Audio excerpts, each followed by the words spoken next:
Okay, this is the parent bathroom, and you know, the commodes are all working, the fans are all working.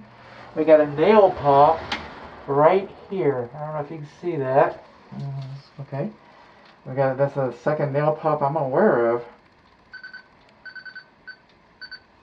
Nail pop in parent bathroom commode area. Okay, and everything goes down. Pretty boring. Pretty boring. Boring. Hot's on the left, cold's on the right. Boring. We got a little bit of but right here, can you see that? This is a nick. That's a pretty good sized nick on the side of this. Now these do not have overflow drains and not required. Perlators is what the name is. They don't have those. So sorry about the mask. Well, we're doing the COVID, but boring. Okay, more. Coming along here.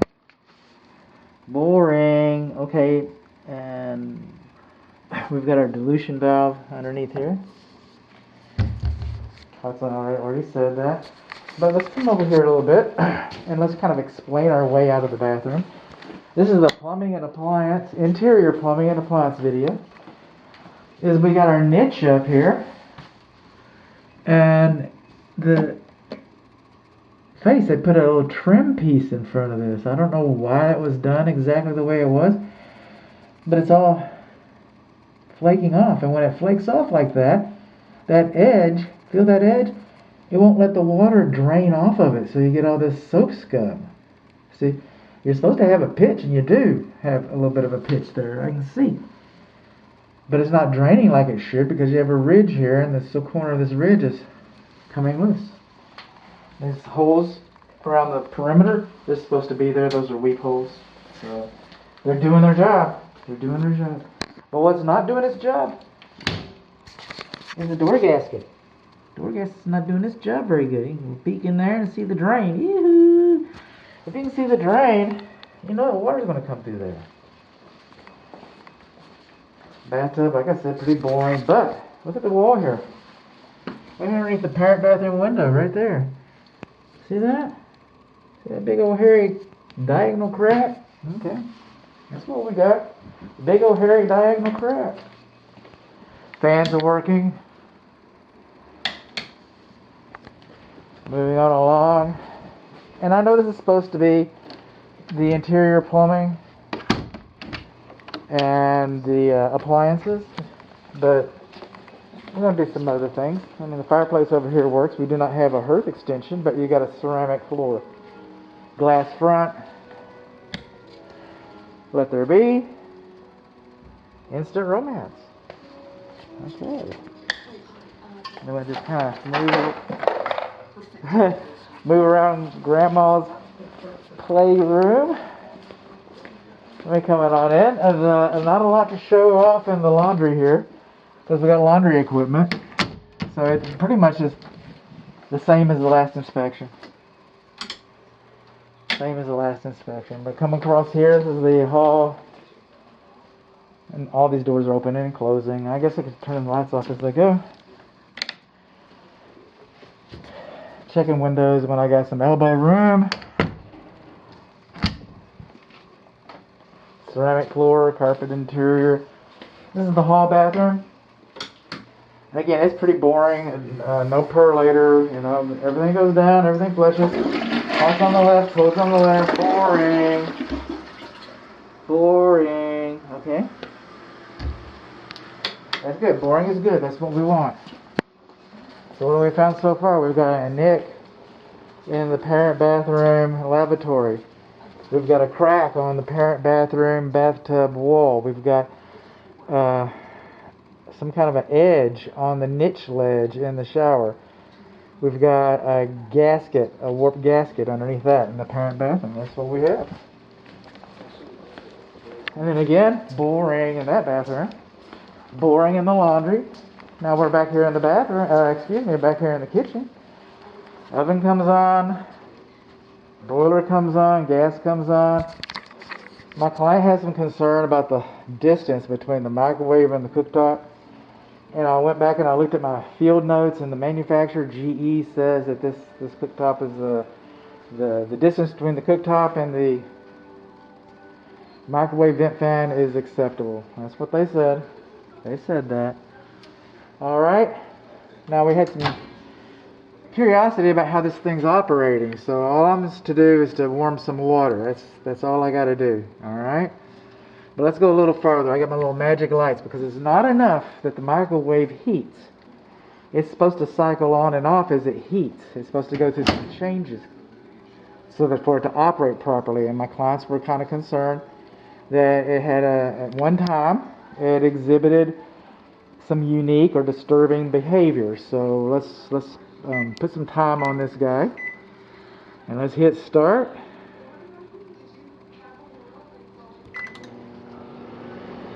And trace going around. Okay, there it is, cycling on and off. It's heating as it should. Okay, that's the best I can do, man. That's the best I can do. That's the best part. You can just go home now. That was the highlight of the. Everything else is anticlimactic after the light show. Everything else is anticlimactic after the light show. See here? The water's warm. Yep, sure is. Okay, now during the other inspection, the previous inspection, the original inspection, if you will, the new construction, I mentioned that we do not have extenders for the receptacle outlets, and lo and behold, the builder has been kind enough and gracious enough to do the right thing and install extenders. I love that when it all comes together. But I also mentioned, you didn't get out of here free, sir. I also mentioned that we do not have a fire blocking plate and a little bit of silver metallic tape around the vent hood flue pipe, exhaust pipe, a little bit of tape up there. That doesn't quite cut it. That's not fire blocking. It's supposed to be metal. You see, this flue is made out of metal. It's okay that you sealed it with metallic tape, the connections. It's okay, but the material of the vent fan itself is a galvanized steel, and so should the fire blocking plate. That's a miss. That's a miss, sir. Okay, dishwasher's fine, and everything I said about the dishwasher is the same. Everything I said about the food waste disposal is the same, including the manufacturer says that you should have an ugly switch that says on and off in there. You shouldn't have a rocker switch like that. So it's not an expensive part, I get that, but I'm just reading the instructions. All you gotta do is go to the instructions. I didn't make this up. I'm not a maker-upper. I get enthusiastic, but I'm not a maker-upper. Okay, see this right here? Speaking of not making things up, this is called a foul line, F-O-U-L. That's hillbilly home inspection. That's the way we pronounce that, foul line. It's supposed to cascade down like this. This is where all the cooties hide, and the germs and bacteria and the viruses. All that stuff hides up in there. Yeah, the builder said, well, you just put a little bleach under there. I've been hearing that. I've been hearing that a lot. And everybody's been buying it. I've yet to have a client call me back and say, hey, bud, thank you for catching that foul line. Thank you for catching that. I haven't had a client say that yet. I hope so. I would never dissuade my client from seeking perfection. That is an actual code violation. I've got a reference baked into the report. Anyway, that's what that is. It's supposed to cascade down like this. And then the manufacturer, because the manufacturer specification, see, this is closer than 24 inches to the cooktop. But I know that GE says that this microwave vent fan is high enough for the manufacturers. UL listed, manufacturer's instructions supersede code. Well, I'm not talking about code here necessarily, but the manufacturer of this sink, this is the point I'm making, they have these things called instructions. Can you believe that? And they seem to think that you're supposed to drill little holes in the bottoms around this cabinet here and have clips that hold the sink in place, keep it from falling down. That's what the manufacturer thinks. What do they know? They just make this stuff. I don't know. So, well, let's see what we did. Oh, Philip and Doug worked on this one. Philip and Doug, just put some sticks in it, Doug. Okay, Philip. Let's go to the beer store. That's what they do. That's what they do. That's the way it works. Quickest guy in the shop. I'm getting a raise next week. Oh, Doug, you're the best. I know. Those are sheetrock screws. Sheetrock screws right there holding the whole sink up. A couple of little sticks in there. Isn't that crazy? We live in a crazy, crazy world. Let's come along here and we kind of expect this. It's kind of like the exterior when I was showing you the receptacle outlets and stuff. So, but this sealant, Okay, caulking if you will. It's drying. It's drying right there.